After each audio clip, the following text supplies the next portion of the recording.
Paul is running because he feels it is time to put a public defender on the circuit court for the first time in the history of Jefferson County.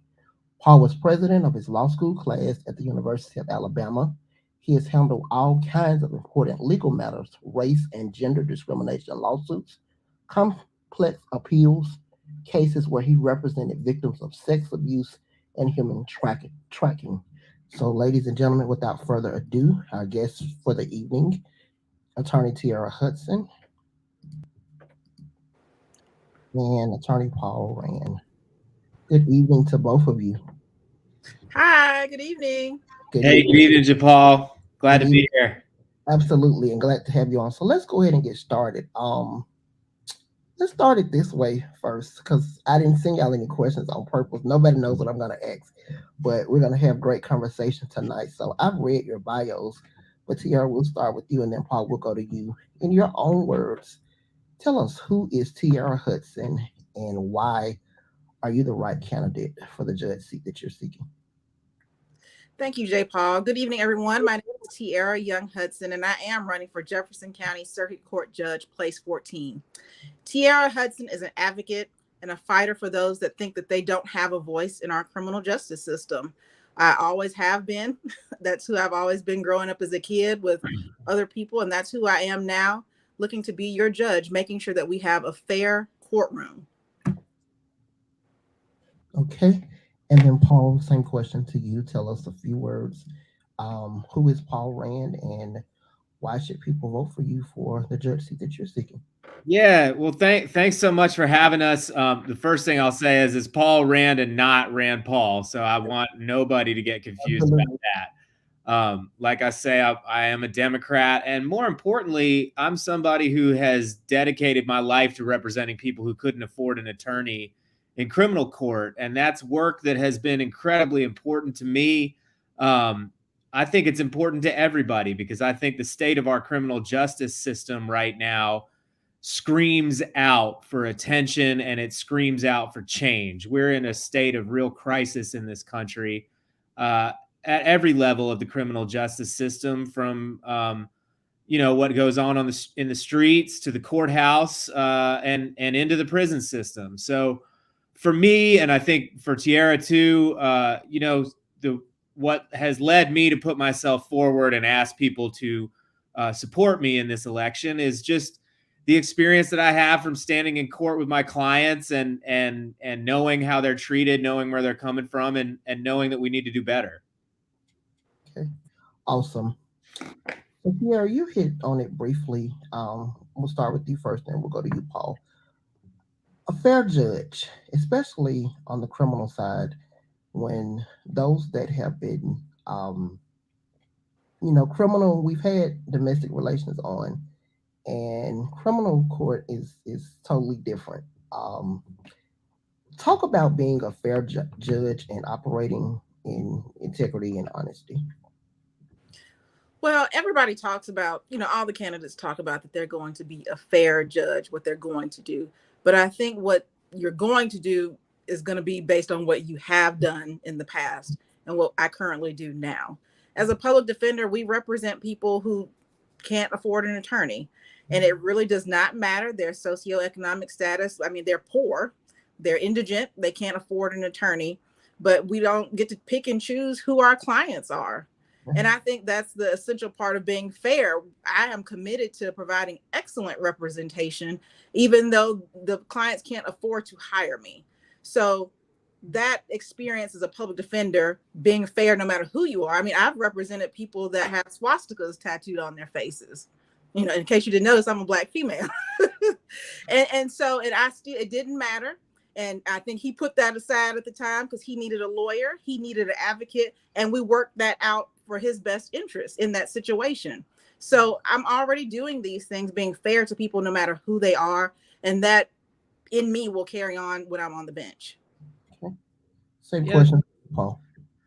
Thanks. And I think Tiara gives a really good answer. I mean, it sometimes people sort of look like, I know my mother-in-law sometimes is like, how can you represent, the people that you represent who are accused of doing the things that they're accused of doing? And my answer to that is, if there were nobody to represent everyone, in our courts, if there's not somebody there to stand up for everyone, then none of us can be safe. None of us can trust fairness, because we know that there's bias in this country. We know that there's injustice and that there's prejudice. And so what's important is for the system to provide protections for everybody, no matter whether they're rich or poor or white or black.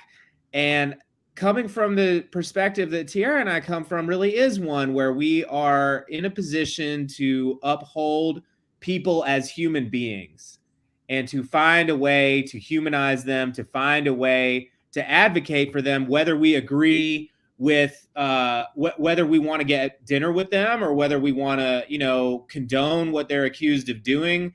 That none of that is really the issue. The issue is fairness in the system. And when we look at the system as a whole, what cries out about it is how unfair and unjust it is.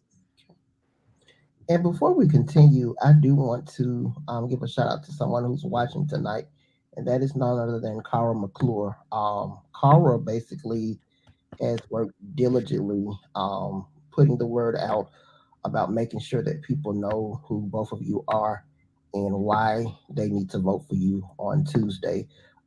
Even so much as a beautiful article that was featured in the Birmingham News. And if you have not had a chance to read the article, I'll make sure that I share that after the podcast. So definitely, Carl, we thank you for all that you've done, not for these two candidates, but everything that you're doing in our community to make it a better and a safer place for everyone. Thank you. Amen to that. Absolutely. So our next question. So as we've been talking about and hearing, when you all are elected on Tuesday, this will be the first time that we've had two judges from the public defender side. I know that people hear that and sometimes they can be like, well, oh, that's not a big thing, but we'll keep the same order for the night here. You then, Paul, kind of talk about why this would be a history-making moment and a game changer for Jefferson County. Well, it would definitely be a game changer because, like you said, there's never been one in Jefferson County. Now, I think there's one in the state, but that's not Jefferson County, we have great judges in Jefferson County, but a lot of them, they came from the background of being prosecutors. And in this world where we always talk about diversity in, races, diversity in religion, diversity in gender. We talk a lot about diversity, but we haven't had the conversation on the bench about professional diversity. So I don't think we can sit in a courtroom in a courthouse and say, oh yeah, if everybody pretty much comes from one side, the prosecutor side, oh yeah, that sounds fair. And so we've got to just have that diversity in the courtroom, a different perspective. I've never been a prosecutor and never wanted to be a prosecutor. That just wasn't my calling. And I think we just see the world in a different way. And so when you have people on the bench that have different ideas and we can compare thoughts, we can all work together. Absolutely. But you just have a more diverse thought processes going on as far as how we see the justice system. Okay. All right. Same question to you, Paul. Well, that's exactly right. And I think, it's important for people to understand public defenders are not soft on crime. Public defenders are hard on injustice.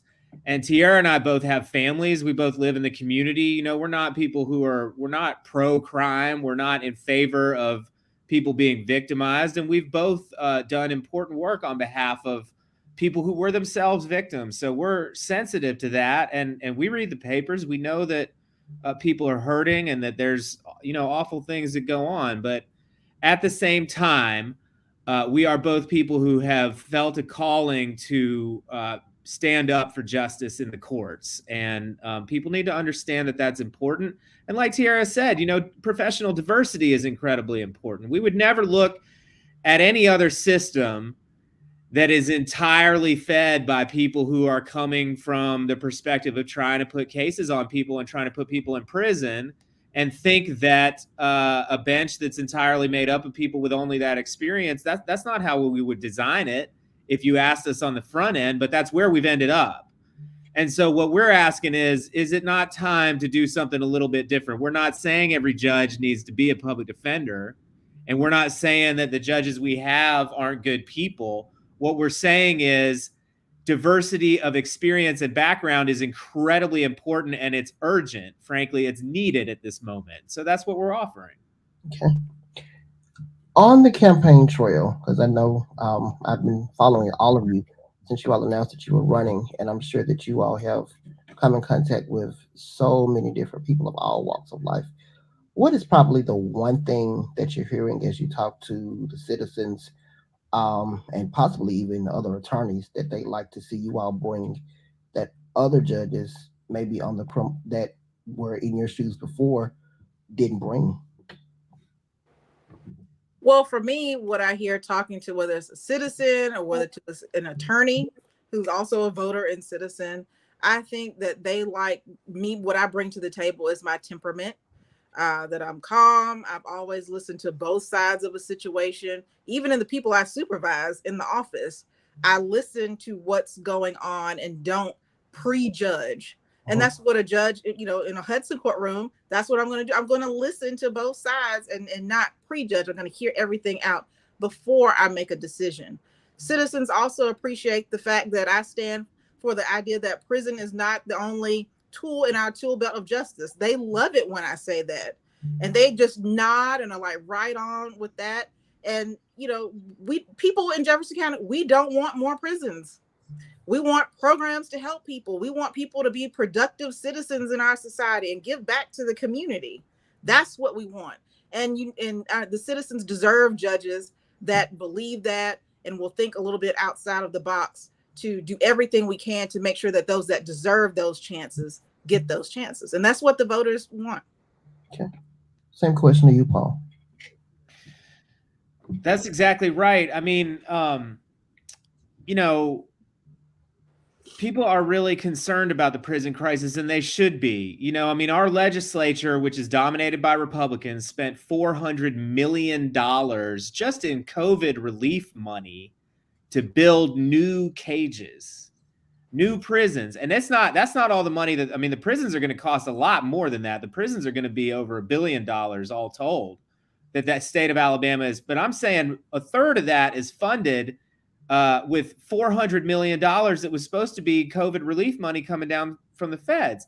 That's money that could have been spent expanding Medicaid. That's money that could have been spent on education for our children. It could have been spent on healthcare, roads and bridges, economic development. There's any number of things that would have been productive for the community as a whole and all communities, instead of just building prisons that we know are then going to have to be filled up.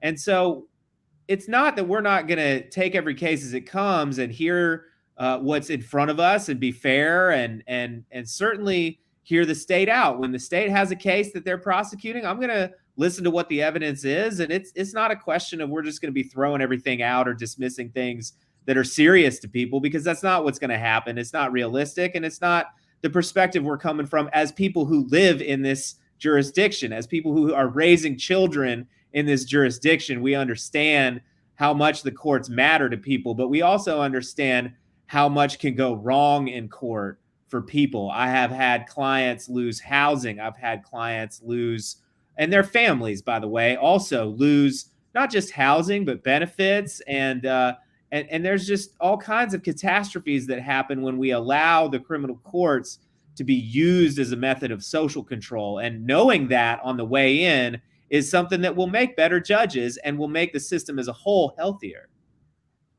Absolutely. The next question, and it's so ironic, I didn't realize it until someone pointed this out.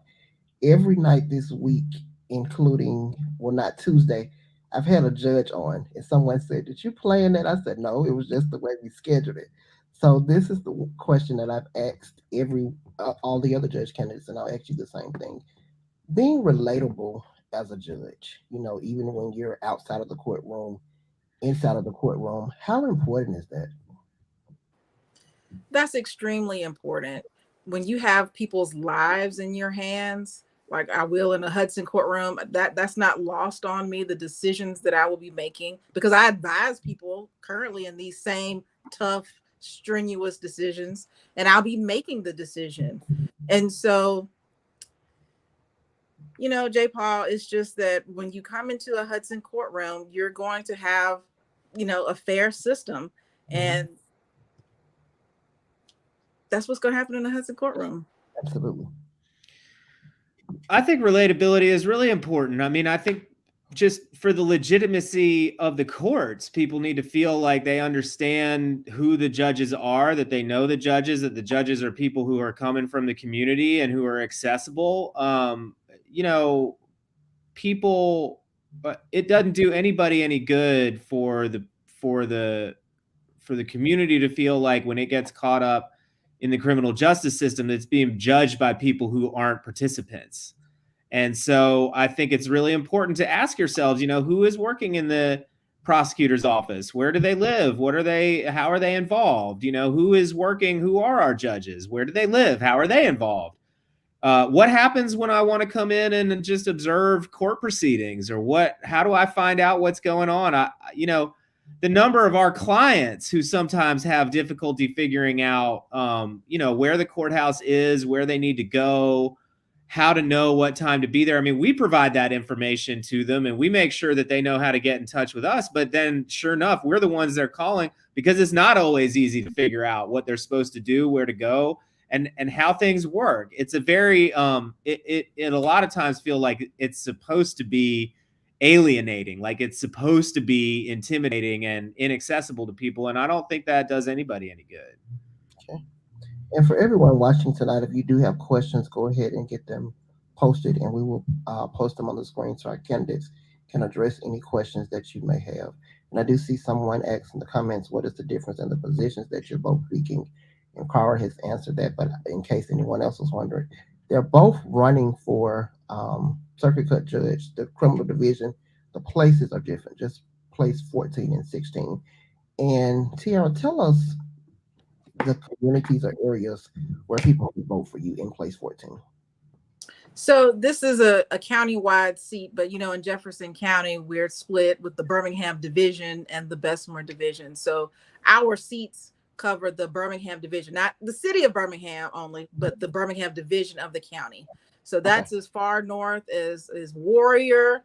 That's as far to the east as some parts of Trussville. Down south, we dig a little bit into Hoover. And then on the western side, you know, it's kind of right before you get to Fairfield. Okay. So it's a wide area. Okay, so that makes it simple. So everybody that's watching tonight, both of these candidates will appear on your ballots. The next question, you talked about it a few moments ago, Tiara, being calm. You know, that is something that we all look for in every judge, but not every judge is like that. You have judges, a lot of times, they're dealing with personal things, and they bring their personal things in the courtroom, and it can kind of reflect in their demeanor and how they preside over cases. Talk about the importance of being calm and kind of like letting personal things that you're dealing with aside when you are presiding over cases. You know, every person in the courthouse is going through something, and we all have a different role to play. But when we walk into that courthouse, we have to put our personal things aside, because the decisions these judges make, including hopefully myself, are real decisions that affect real families. And I can't let, you know, my, you know, sleepless night with my baby, you know, affect how I perform in the courtroom. You know, when I came back from maternity leave with my last child, I had a trial 3 weeks later. So of course I am extremely sleep deprived, but I had to put all that aside because I was representing someone that needed my attention, undivided, no questions asked. And I gave that to them. And so when, you know, and that's what we do every day as a public defender, because we know the important decisions and advice that we give. And so when you're in a Hudson courtroom, in my courtroom, you're going to get that same respect and attention no matter what day is going on for me. Okay. Same question with you, Paul. I mean, yes, certainly being calm is really important. And one thing that really comes to mind for me a lot is the role of a judge is to make sure that everybody is heard. You know, when I think about kind of what is the most important thing about what happens in court, whether it be to my clients or somebody who has been the, you know, victim of a crime, or to the representatives of various, all the different stakeholders in the community who come together when there's something to work out in court.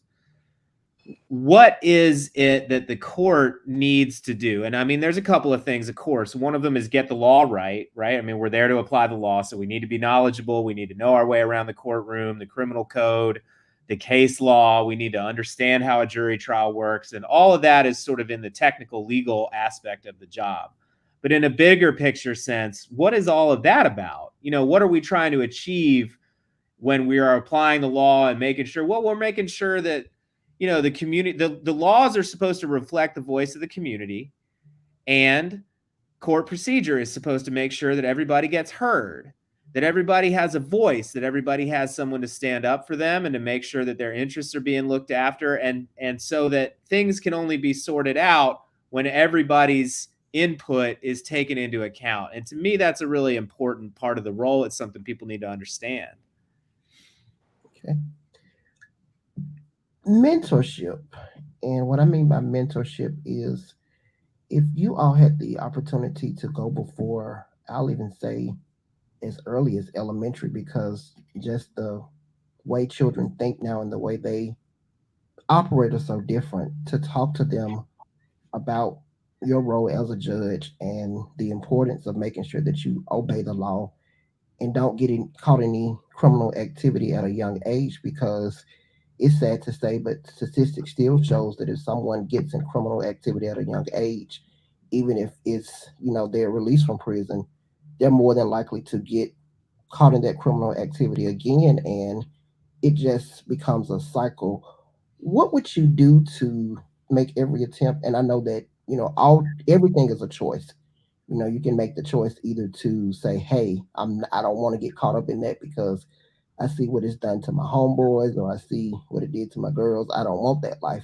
But, everything is a choice. What would you do to try to reach as many of our young people as you could? Well, I'm already understanding the school to prison pipeline. That's what you're talking about. And we have to be committed, first of all, just in our minds and hearts, that we need to close that pipeline. And so when you talk about what do we do? Well, you first have to realize it's not just teenagers. Right. Like everything else in this society, it starts younger and younger, where we have to, focus our attention on them. And I think kids as young as, first grade can really understand basic legal concepts with like the rule of law. Last year that was the subject or the theme for Law Day last May. And then, they can understand the rule of law, whether it's just in their simple world of school or, at home, simple rules and what that means and how chaos can ensue when people don't follow rules.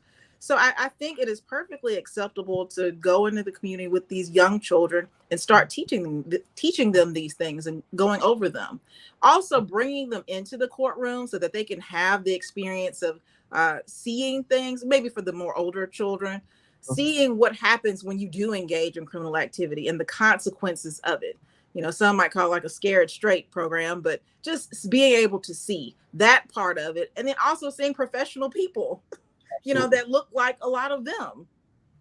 I think that's important. And I'm not starting to do these things just because I'm on the bench. And all these promises and things that I'm talking about aren't future promises of things I haven't done. I've been doing them, and that's how I can confidently make these promises that in a Hudson courtroom, you're going to see these things, me going beyond the bench, because I've been doing it. Absolutely. Same question to you, Paul. Well, I just think, first of all, connecting with kids is just incredibly important. I mean, it is something that we talk about all the time, but children, I mean, be they adolescents all the way down, I mean, it doesn't matter what age, young people are yearning for understanding about the world, understanding about themselves, who they are, what life is about, what it's going to be like, and really what the world expects of them and has in store for them. I mean, in some ways, they're excited about some stuff, but they know enough to be scared of some things too. I had a really great opportunity. Cara and I went to Ramsey High School yesterday to speak to a bunch of students there about, I was on a panel about conflict resolution, and of course for our adolescents, avoiding violence, keeping them out of violence, and giving them the skills necessary to navigate life without resorting to violence with each other is totally crucial to our survival as a community. And what I find is, and what I think is, we always have to trust young people to know more than we give them credit for, because they do. I mean, we all remember being younger, and I think you never go wrong by recognizing that young people can and should be trusted with knowing kind of things about the world that we have to share with them. So I agree. They need to be in court. We need to be going to them where they're at. It really is something that requires dialogue, and I'm all about that. Okay. And Tiara, it's interesting that you mentioned Scared Straight. That was a conversation me and some of the other judge candidates had. Do you feel that bringing a program such as Scared Straight back could possibly hit home with them? Some of these, every kid needs something different. Mm-hmm. Even with my own kids, disciplining them. I have 3 kids, and you treat one kid different than you might have to do with the other one. And so for some kids, they might need a Scared Straight program. I don't want to traumatize anybody. Right. Kids these days have so much trauma in their lives already. You don't want to traumatize them. But at the same time, we have so much violence in our community. Just so much. It's just scary. I'm scared for my kids. I'm scared for everybody's kids. And so we have to take maybe some of those children, and they might benefit from a Scared Straight program, but that might not be the answer for everybody. Absolutely. Paul, I asked you the same question. I've always been kind of uncomfortable with the Scared Straight program, to be honest with you. I mean, I don't know that it's the most effective way to get through to people. I don't know. I don't think telling young people that what the world has in store for them is, cages and a violent, scary place where people are going to be talking to them about more violence that's going to be done to them if they don't, act the way that we tell them to. I'm not sure that that's an effective message. I could be wrong. I could be proven wrong, but I've always been a little skeptical of it when I've seen it. I gotta be straight with you there. And that just goes to show you how the times are changing. My generation, a lot of us went through it, and it was like, no, we're not any of that. But this generation, and both of you are correct. Tiara, you said it best. Every child is different. And Paul, for this generation, it can be a bit much. So, like I said, that just goes to show how our times are changing. So, getting back to your careers, Tiara, what would probably be the most interesting case that you've ever tried in your career? And share as much as you can about the case with us.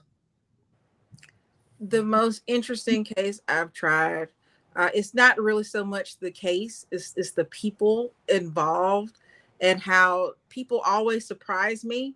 The clients we represent every day, when we meet them, they're probably the worst day of their life. And so we're kind of like triage doctors, except we're lawyers. And so people's resiliency is what amazes me the most. So I had a client that was charged with murder. And I don't know how much I can really get into the facts of it, even though the case is long over, but he was charged with murder, and he was very repentant about what happened. And, going to the jail to see him every day or every week leading up to that case, it just always surprised me how he prayed for himself, he prayed for me. And so the things that always surprise me about cases is that no matter what people are charged with, how horrible it seems what they're charged with, is that they're still human beings. And a lot of people don't realize that when it's like, how can you do this work? Because people are still human beings. And that's what's amazed me in this journey. Absolutely. Paul, same question for you. Yeah, getting to know our clients as human beings is the great honor and privilege of the job. So I mean, I will say, some cases are interesting because of the facts, but mostly cases are interesting because of the people involved. And one of the fun things about the campaign, really, and Cara could tell you this being out in the street and running into former clients. If I'm putting out signs, I'm knocking on doors, people are coming up. Somebody was in Facebook comments earlier today saying, hey, you represented me 7 years ago. And I really remember that. And, the compassion was there and it was clear. And, that's happened to me just out and about. Somebody came up to us in Ensley one day, I remember, and gave me a big hug and was just excited to see me. And I hadn't seen that man in probably 5 or 6 years. But I knew exactly who he was, and I remembered his case when it came back. And that's just one of the joys of the job. You get to know people as people, and you're kind of in a tough situation with them. And there really is a lot of important stuff that goes on there. Mental illness. I know that's something you probably have been asked a lot about every interview on the campaign trail. And that is something I really think we don't focus enough with, especially in criminal court. And that's not to downplay what the person, he or she, has done, but mental illness is real. What steps would you take to make sure that every person that comes before you, they have adequate access to mental illness help? And I know as a judge, you're limited, but I'm sure there are outside sources you possibly could refer them to. Well, when there's someone that's charged with a crime and it's suspected that they have mental illness, usually the first person to probably see that might be in the jail or their lawyer. And so usually the way it works is that the lawyer would present a petition to the court to have the person have a mental evaluation. But the law does afford judges the opportunity to see that as well. See, everybody's got a role to play. And sometimes the roles might overlap a little bit. And so the law does afford judges the opportunity to file, enter a motion on their own accord saying, no, I think this person needs a mental evaluation. So I think it's kind of a check and balance system sometimes. And I think that's great. That shows when you have a check and balance and everybody can do something to help the situation. That's a system that can work when you have people that are attuned to it. And so when we represent the people that we represent, a lot of them have mental illnesses. So even though an attorney might come before me in a Hudson courtroom and not file one, but I see something, I notice something, I am afforded that opportunity to do something about it and investigate a little further. Okay. So I've got an answer for that question, but then I've got a question of my own that I think people need to think about. The answer to the question is that, there are mental health resources. We've got a mental health court. There's mental health service providers. The public defender's office has social workers that help our clients connect with those. And of course, they're more needed. But as judges, there are procedures for determining whether somebody has mental health problems that rise to the level of a legal defense, and there's ways to connect people with services that they need. And Tiara and I, of course, will be looking for ways to do that because it's incredibly important. My question is, why do we criminalize public health problems? Why do we criminalize mental illness? Why do we criminalize drug addiction? Why do we criminalize poverty? Those are the questions that people need to be asking. They don't need to be asking, what resources does the court have to fix these problems? We need to be asking, why are these problems things that end up with people in criminal court in the first place? Why is somebody with a mental illness being arrested instead of gotten care? Why is somebody with a drug addiction being arrested and treated like a criminal instead of being given care? Why are all these things being treated like criminal problems? And it's because as a society, we prefer cages to helping people.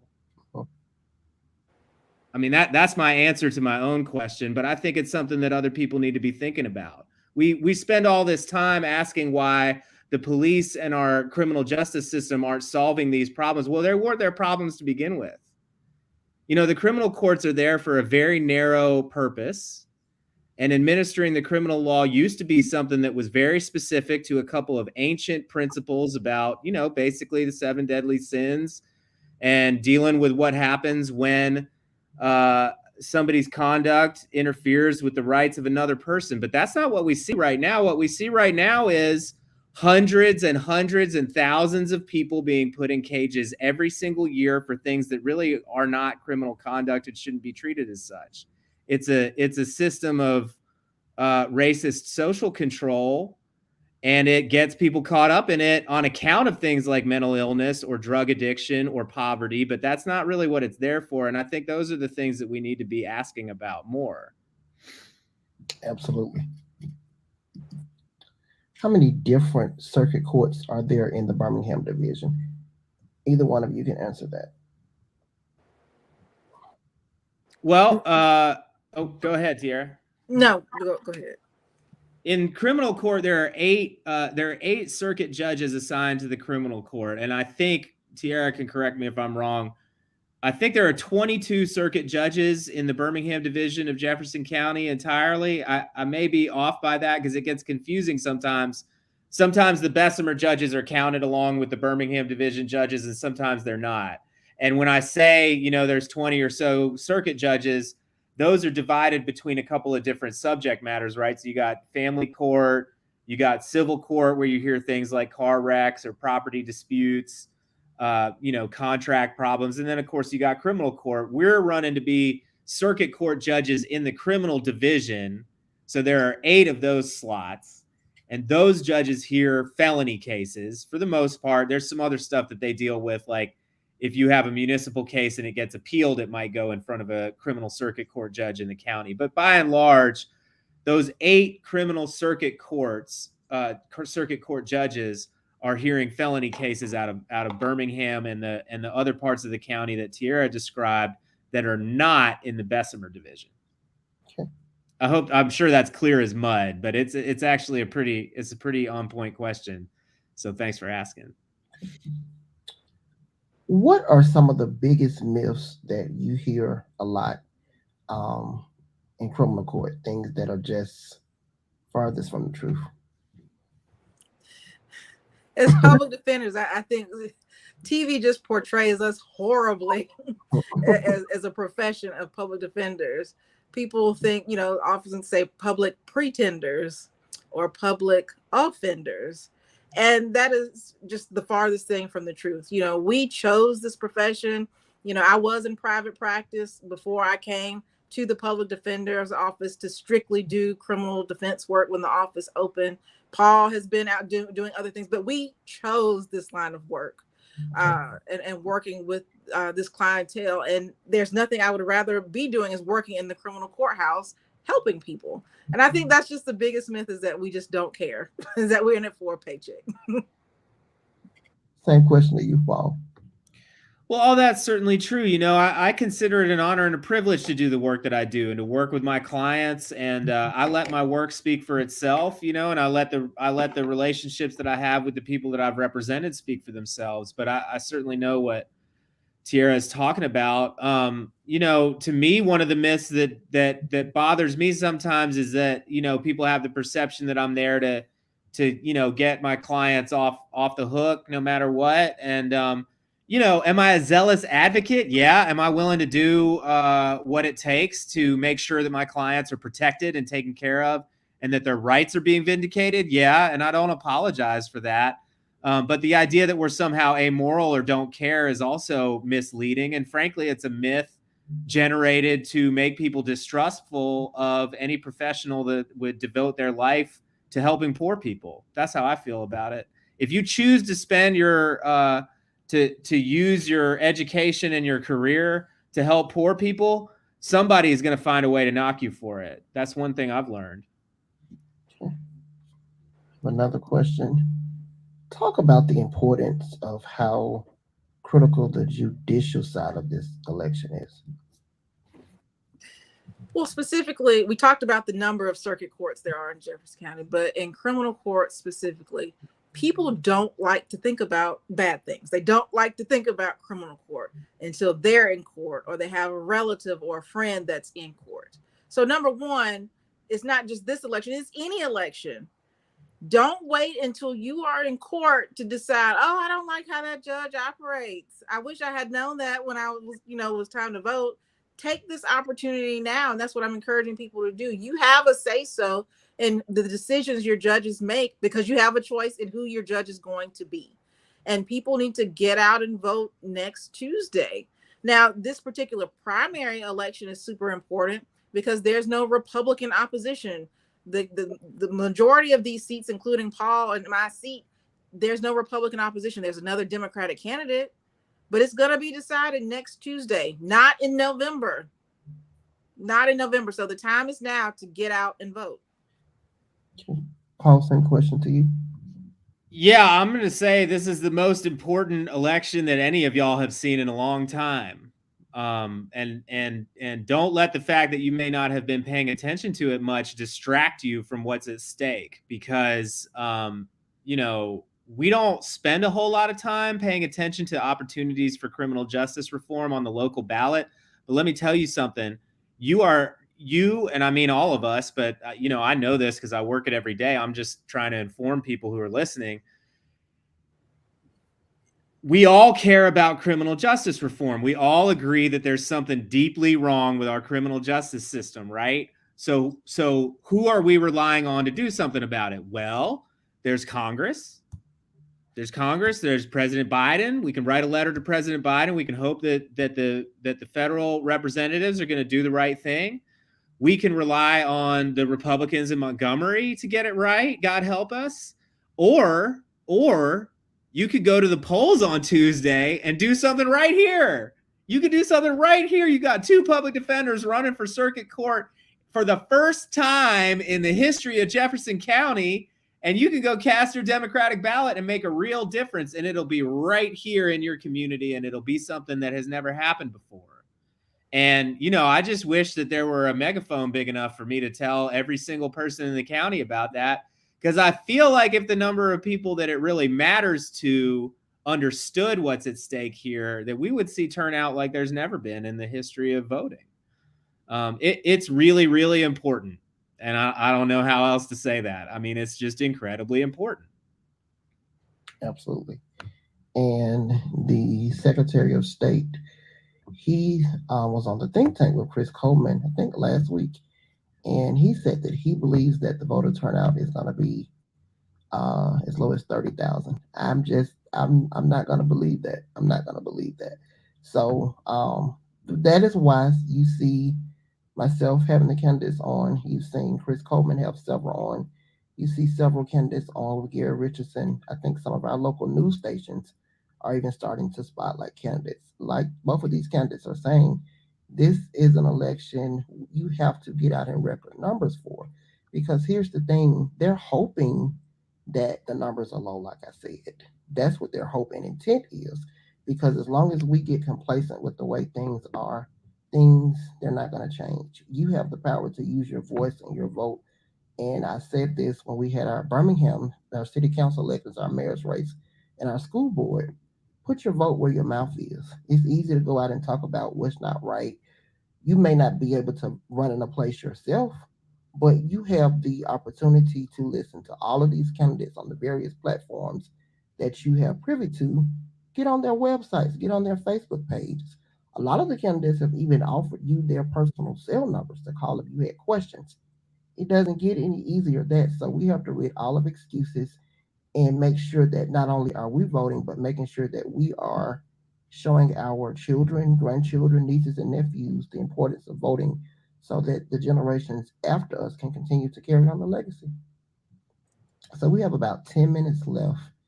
And a final question, then I'll allow each of you to appeal to voters and talk about how they can contact you. I'm sure you need help in these last days of making calls, last minute canvassing, and I'm sure both of you would be more than welcome to any volunteers on election day at polling place. When you have criminals before you and they say, I didn't know what I did was a crime, how do you respond to that? Well, it depends on what they're charged with. You know, some cases it doesn't matter that you didn't know. Ignorance of the law is not necessarily a defense. And your mental state or your knowledge or your intent, depending on what you're charged with, it doesn't matter. And so that's where we would have to start. You know, people say that to us as attorneys a lot of times, and you just have to explain it to people. Some people genuinely didn't know. Right. And in the code section, everything that we do is really criminalized. I think I read an article or maybe a cartoon the other day that said most adults commit 3 different felonies in the day and they don't even know it. So I mean, it's not surprising that people might say that because there are a lot of things that are criminalized, like Paul said. More serious things like mental health and having drug addictions, even to the most minor things. Some people really don't know. But to answer the other part of the question, so when people think about criminal court, and I guess this is kind of my closing statement, when people think about criminal court, think about the decisions that are made. When you're deciding, do I want to get up and go vote next Tuesday? Think about the decisions that are going to be made in that courtroom. And it's not just about the decisions that are made for the people that are accused of crimes. It's the decisions that will be made for people that have been victimized. You have to have a judge that understands both sides of it. And no, I don't represent victims, but my job is to make sure that it is fair for everyone as a judge. And that includes people that have been victimized. Sometimes our clients, one minute they might be a defendant, and the next time somebody has done something to them. And I still get the same phone calls, help my baby, no matter what side that they're on. And so think about those things when you're saying, do I need to set an alarm in my phone? Do I need to get my ride together so I can make it to the polls? Do I need to go ahead and go tell my employer that which you're legally allowed to do, that I'm going to go vote? Go ahead and make those plans, because the decisions that we make, it will affect you one way or another. Absolutely. And so if you want to get on board and find out more about my campaign, you can visit my website at www.tiarahudson.com. Very simple, just my name. And I'm also on Facebook, Hudson for Judge, Place 14. And my cell phone number is, my work cell phone number is 205-774-0664. And you are welcome to call and text. And I'm not just telling it to your listeners. When I make calls to potential prospective voters, I tell them my cell phone number and invite them to call me back. So I'm asking for your vote. Real decisions affecting real families need to be made by real judges that understand the impact. And one final question. What makes you the better candidate? I'm the better candidate for this position because I have not only the legal experience, but I have the compassion and the passion for this job and this role. It's about people. It's not about who can get the most convictions. It's not about who can get somebody off. It's about people and making sure that justice is done for everybody. I didn't decide to just do this for the fun of it. I decided to do this because I see the problems in our system. I've been trying to work on these problems for my entire career. And it's time that we do something different, and that you have a different perspective and somebody that can actually have some solutions and try to do something about some of these problems. That's why you should vote for Hudson for Judge on May 24th. Good deal. All right, Paul, we'll start with you with the same first question. When people that you are trying on a case, they come before you and they say, I didn't know that was a crime, how do you respond to that? Well, a lot of times they're right. I mean, I think the way you asked it to Tiara was, if a criminal says they didn't know what I did was wrong, what do you say? And of course, my clients are human beings, I mean, they're innocent until they're proven guilty. So they're not criminals yet because they haven't been convicted. Number one. Number two, people end up in criminal court all the time for things that they didn't know were wrong. And that's because people end up in criminal court all the time for things that none of us would have known was wrong. People end up in criminal court because they don't return a rental car on time, or because they fail to make a payment on a rented washing machine. So, the criminal courts, they do some things. I don't, somebody's charged with murder. Well, if they fired a shot that killed somebody, then they're not usually saying, oh, I didn't know that was wrong. What they're saying is, I had to shoot because I was about to get killed, or I had to shoot because my child was about to be killed by this person, or, they have some explanation. And it's our job to suss that out and try and figure out, what to do with it. But I guess what I hear when I hear that question, initially is just like, our criminal courts are used to catch people up some people up for things that all of us do. Our criminal courts are used to catch some people up for things that all of us do. Did you know that young white men are the most prevalent dealers of drugs? Young white men, adolescent boys, and 20-something white males are the ones who deal the most drugs in this country. Well, they're not the ones that end up in criminal court for it all the time. So somebody gets a drug charge and says, I didn't know what I was doing was wrong. I tend to believe them. Because if everybody else is doing it, but only some people are getting caught up for it, then maybe we don't think it's wrong. Maybe we think that the person that we're arresting is wrong for who they are and not what they did. I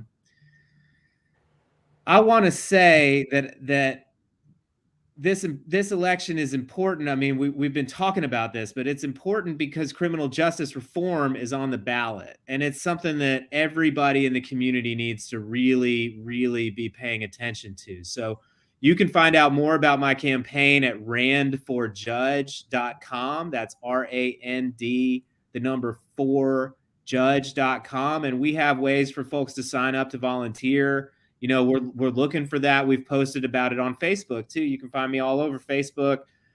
It's got updates about the campaign, but it's also got, you know, information about criminal justice and ways to get involved, voting information. There's all kinds of things on Facebook, and it's just under Paul Rand for Judge.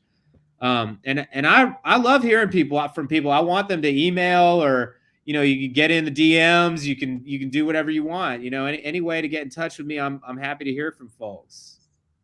Okay, awesome. And final question: what makes you the better candidate? Well, what makes me the better candidate is that I'm coming from a perspective of being for all people, and I don't think the cages are what's going to make our society better. I don't think prisons make us safer, and I don't think that criminalizing poor people is something that we need to be lifting up. I don't think that it's something that needs to be exclusively dominating our justice system. You know, I want people to ask themselves, what does justice mean to me? You know, what does justice look like? And I think Tiara said prison is not the only tool in the tool belt. That's exactly right. That's exactly right. Maybe some folks need to be in prison, but what else do we have to offer? I'm the better candidate because I have more to offer. I've dedicated my career to helping people who couldn't afford an attorney. And that perspective is not the only perspective I have. You know, I've represented people who were victims of crimes. I've represented victims of discrimination. I've handled all kinds of criminal matters. I've worked on cases that went on appeal. I mean, I've got a broad range of experience. And of course, I've tried jury trials. I mean, the last murder trial I had was in July. So, you know, I'm a qualified candidate because I have all of this experience and knowledge about the law. Those are the things that make me qualified, but I'm the one you should vote for because we need to see something different in our courts, and that's what I'm offering. Okay, awesome. Well, before I release you all backstage, I want to wish you the best of luck to both of you in your race and the remainder of your race. And on Tuesday, we will all be standing by to watching those results to see how it turns out. But I thank you all for sharing this evening and being so transparent. I learned a lot. I'm sure as our viewing audience did. So again, thank you and best of luck to both of you. Yeah, thank you so much for having us. Absolutely. Have a great evening. All right, ladies and gentlemen, again, that was our first two candidates for the evening. They were together. If you missed the segment, you would find out why. They're both running for Jefferson County Circuit Court Judge, Criminal Division. Tiara is place 14 and Paul is place 16. So that's why we had them on together again. When elected on Tuesday, this would make history because this would be the first time that we've had two public defenders as judges on the criminal division. So this is a very historic moment for us. So we're not going to delay the time. Our next candidate is backstage. And again, this is our last candidate tonight, so we won't be on as late tonight. So our next candidate is running for State Representative District 57. His name is Charles Winston III. He has lived in Hueytown, Brighton, and now resides in Pleasant Grove. He worked in Midfield for several years. All of these cities named are in his District 57. He has served in the U.S. Army and is currently serving in his second term as an elected official as constable. Charles has been working in the community since he was 7 years old. He was taught the importance of hard work and making a difference and being a part of the process. Today, he is still instilling these same values in his children and all the children that he mentors. Charles and his wife Andrea have worked hard to talk to as many people as they can while they're out on the campaign trail, listening to their concerns about District 57. Charles believes that he cannot speak for you if he does not speak to you. Ladies and gentlemen, without further ado, it is my pleasure to introduce to some and present to others Charles Winston III, your candidate for State Representative, District 57. Good evening. Hey, how you doing? Thank you for having me. Thank you for the opportunity. You're welcome, absolutely. So let's get straight to it. What was that pushing moment that said, I've lived in this district, I've worked in this district, I've seen changes, I've got to run for this seat. Talk about that. Great question. Truly, it was rooted in obedience. Of course, I've been a part of the process majority of my life through my parents and my grandparents. When I heard that this seat was available, I started thinking about it. And to be honest, I actually tried to get my wife to run. I think she's prettier than me and smarter than me, but she's not from this area. Um, she is definitely in the trenches with me though, and becoming very ingrained in this area. So as I tried to convince her to do it, I kept hearing the voice of God say, "But I told you to do it. But I told you to do it." And a lot of times, when you hear God or that voice trying to get you to do something, you try to convince somebody else to do it. And it wouldn't let me sleep. And she told me that um, this wasn't her calling, but she would support me and do anything I needed her to do for me to do it because I cared.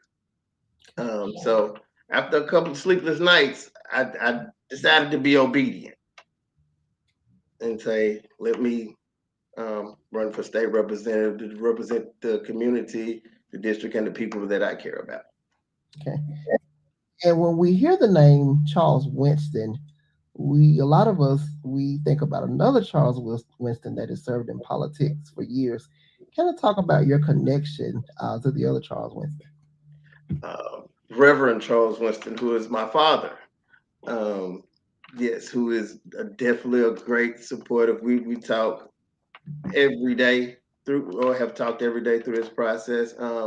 Honorable, and that's the same legacy and lineage that I come from. Not only my father, but my grandfather, who is better known as Charlie Winston. So I'm Charles Winston III. Um, but yeah, just that same legacy, same lineage of service and community and caring about people and integrity. So I appreciate what he's taught me, what he's been to me as a father, and entrusting me before I was born to give me his name.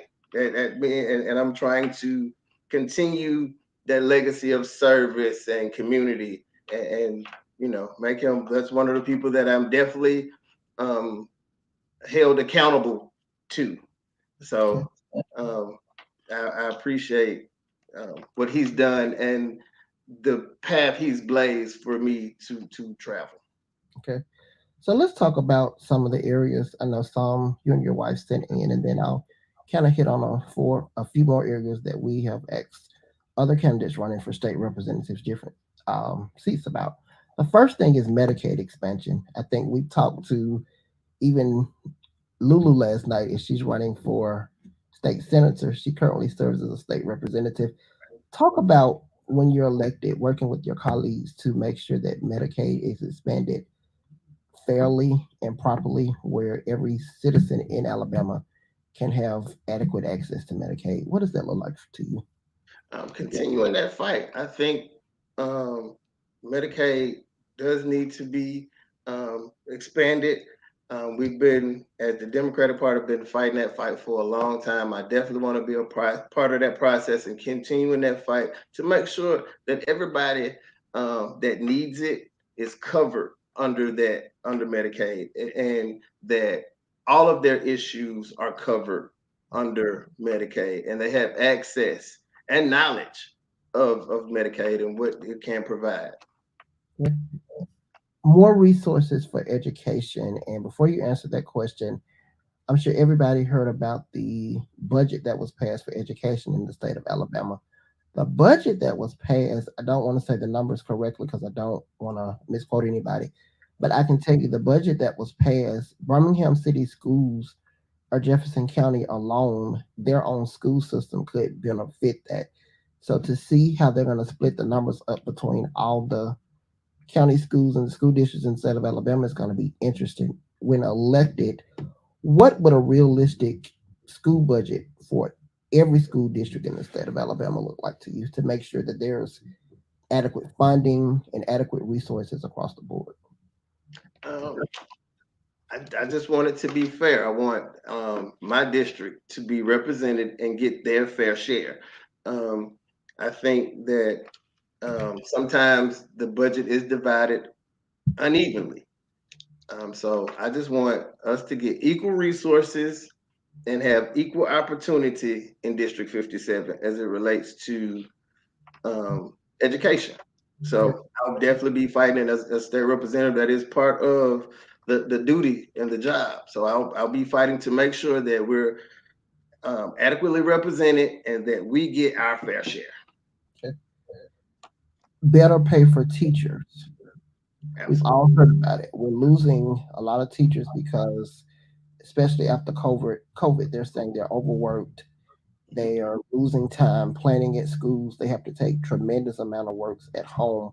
When you're elected to this, what people I don't think they realize, being a state representative, you're advocate for all people. So you have to hear all different kinds of concerns. And the concerns that teachers bring to you, they're going to be different because you have your teachers that are new teachers, you have some that are 10-year, 20-year, and so on. But what are you going to do to listen to those teachers talk about better pay, and what plans are you willing to put in place to work with your colleagues to make sure that that becomes a reality? Um, like you said, listening to them, working closely with them. I think one of my points that I'm pushing is more resources for education, and that's both sides. More resources for teachers, that's including pay. I think they are still underpaid, and more resources for the classroom. I think they're tied. I want our students to have the best opportunity to be successful, and so I want great teachers. I want them to be proud and happy to be teachers and invested in the students and pay for that service, that great service that they do. And I also want those resources in the classroom so our children can benefit from them and be put in the best position to be successful. So talking to the teachers, understanding what their needs are, and working closely with them to figure out how we get that done, and also listening to the students. They have a voice in this as well, and understanding what makes their classroom experience better, um, and then working with the people um, to make those things happen. Bridging the gap between government and community. Can I talk about what that means to you, and when elected, what steps will you take to bridge that gap? Um, Great question. Being accessible, talking to the people that you represent. My voice will echo the voice of the constituents. That means hearing their concerns, understanding them, and then helping them understand the job of a state representative, and just being involved in a part of the community. Showing up, showing up, being present. Um, so that's very important. Just letting them know that I am one of them. I represent you, and so I want to hear what you have to say. I want to hear how you feel, and then us having those conversations and moving forward on not just having them, but what's the course of action to fix these things, and being a part of, okay, I may not be the person that can fix your problem, but let me help you get you in touch with the person, and let me be one of those people that's making phone calls and saying this is a problem in my district because the people that I represent say it's a problem. So I want to be a part of the process, the organization to get these things done. You talked about being relatable, but when elected, a lot of times one of the biggest pet peeves from the citizens that we hear is they say all these things to get our vote and we don't see them or hear them anymore. And we've heard that with a number of current state representative incumbents. A lot of times they say, well, we only see them during election season, and after that, we don't see them again. How are you going to change that? How are you going to continue to be visible in your community, making sure that you're an advocate, not just when there are bills that need to be passed in Montgomery, but that they see you and know that you're constantly fighting and working for the betterment? Well, that goes back to being accessible and approachable. I'll still go to the same Walmart that I've always gone to. And if I'm in line or if I'm shopping, I'll take the time to stop and have that conversation. Um, so I will never be a politician. I will always be a public servant. I represent the people. So I am one of them. So it's going to the football games, going to the basketball games, and just being a part of the community. You know what I'm saying? The neighborhood association meetings, which I've been doing, and all those things, and then being able to get in contact with me through, whether it's through email, phone number, Facebook, however you choose. You can get in contact with me, and I'll be there to have that conversation. I know in your bio, I read some things that you and your wife were told on the campaign trail, but what is probably one thing that you kept hearing from citizens as you've been out campaigning? That's a great question. Part of it is people not being accessible. Um, that's part of it. Um, One of the or two of the biggest concerns are crime and infrastructure. So making sure that we're helping build safer communities and infrastructure, which includes retainer walls, ditches, potholes, all of those things, which I've worked in public works, so I understand infrastructure and can help um, from a grassroots standpoint fix some of those things or understand how to fix some of those things.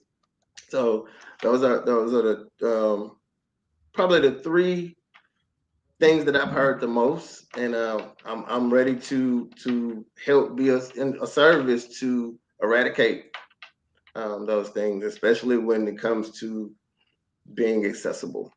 Okay. Community and economic growth, and because just about every area that you named, almost at one time they had, attractive shopping areas, Mm. attractive restaurants, and we've seen a decline.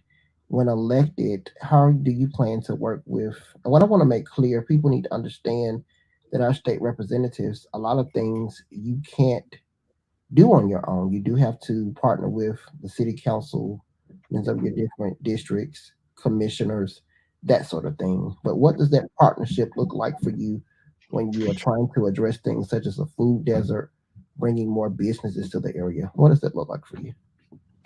That's another great question. I'm already working with elected officials, city council men and women, and citizens, identifying those needs and then figuring out and putting plans to fix them. Um, Working with real estate agents and identifying investors, trying to bring them into our communities and figuring out tax breaks for them and then incentives for them to build here, stay here, and employ here. So within District 57, it's my belief that if you build a business here and then you hire within District 57, the people of District 57 are more likely to support your business because my neighbor works there, my son works there, my daughter works there, my cousin works there. And then that's also leaning towards promotion. If I work there, I'm going to promote that business. So figuring out, identifying um, the areas and how to get investors and companies to bring businesses to my district or our district, and then giving them incentives to build here, stay here, and employ here. Bringing jobs to your area. We talked about businesses, but bringing jobs to your area. What does that look like when we see Amazon? That seems like they found a niche here in Alabama. I think probably with the site they just built on Lakeshore, we're looking to see possibly two more locations in Birmingham.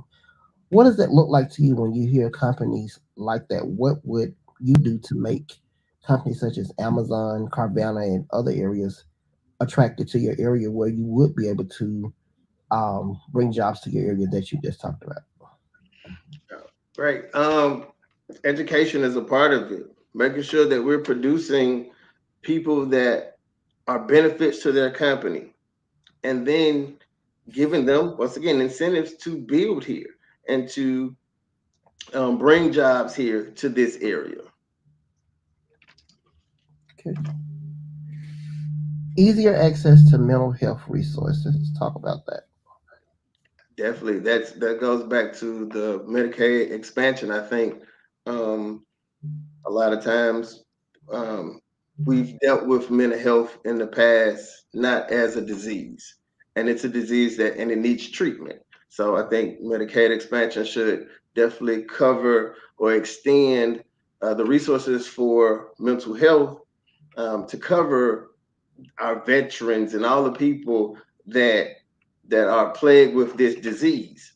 And then also, I think we should be progressive and preventative. I think that we should implement plans and programs as early as elementary school to give children so that the resources and the knowledge so they grow up knowing it's okay not to feel okay, but now you know where to go get the help, that help is available, and that the resources are there, and how to take advantage of them. Okay. Here is a big question I've asked every candidate that I've had on for state representative.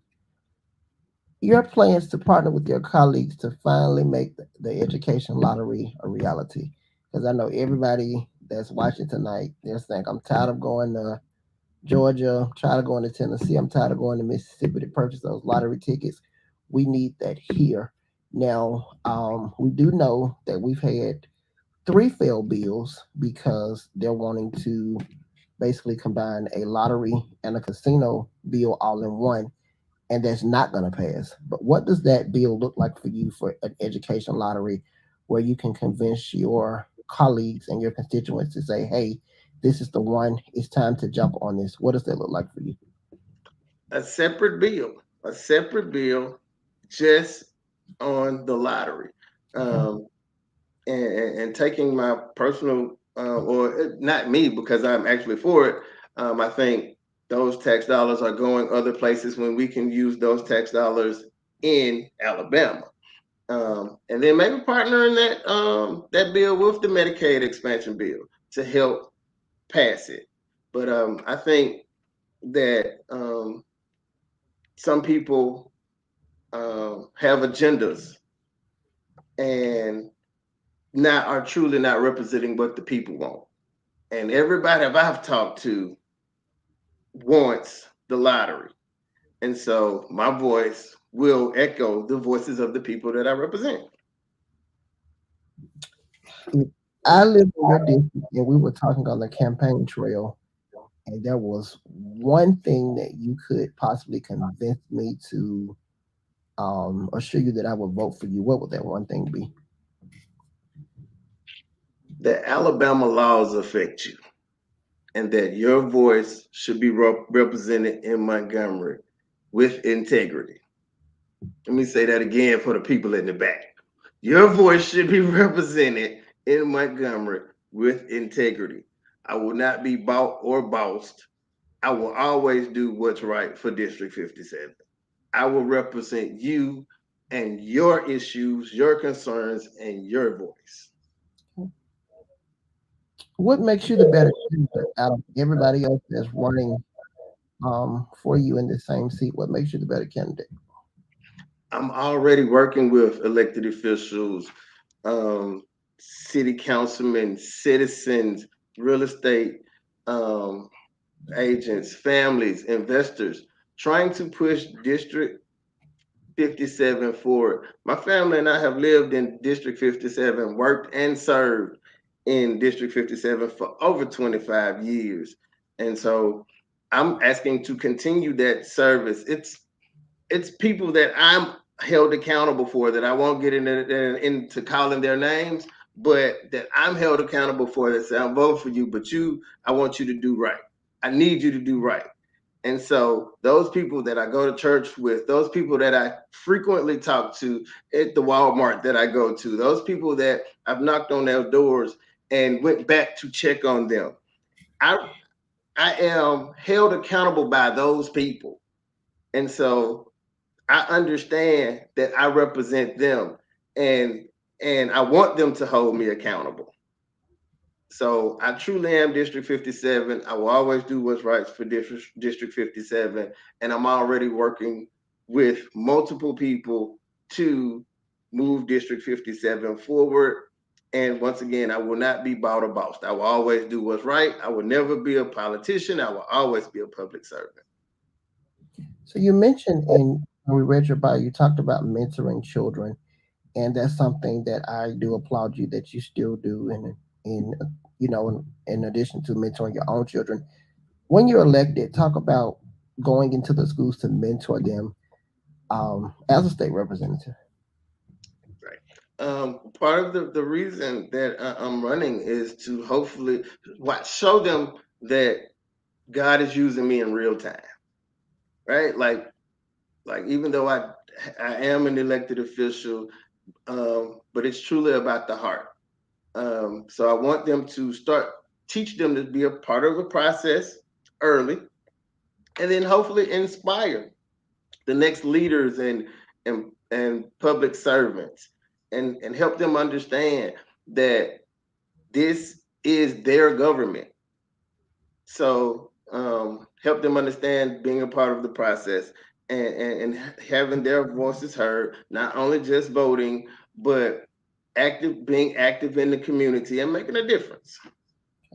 And so that's my message in schools, and it's down to not just running for office, but starting businesses in your community and providing jobs, to being policemen in your community and helping serve your community in that way. Communities that you live in and grew up in and understand, because you understand the people and the landscape of that community. And so it's vast areas that I want to encourage our youth in how they can serve their community. Day one, what is the first thing that you would work towards changing? Resources for mental health. Resources for mental health. I think, especially, like I said, being progressive and preventative, and putting those resources as early as elementary schools. So, and starting that fight and starting taking steps so kids don't have to grow up um, not having those resources, and understanding that you can get help. And I think a lot of the issues that plague our communities are tied to mental health, violence, drug addiction, unemployment, uh, etc., are tied to mental health. And so I think if we start there and start giving them those resources, we can start to eradicate a lot of the issues that plague our communities. Well, we are nearing the end of this segment. What I want you to do at this time, give whatever thing we didn't talk about. I want you to address it. Then after you do that, you can tell people how they can find out more information about you, website wise, social media, things of that nature. All right. Once again, thank you for the opportunity and the platform. Um, Charles Winston, I'm running for state representative.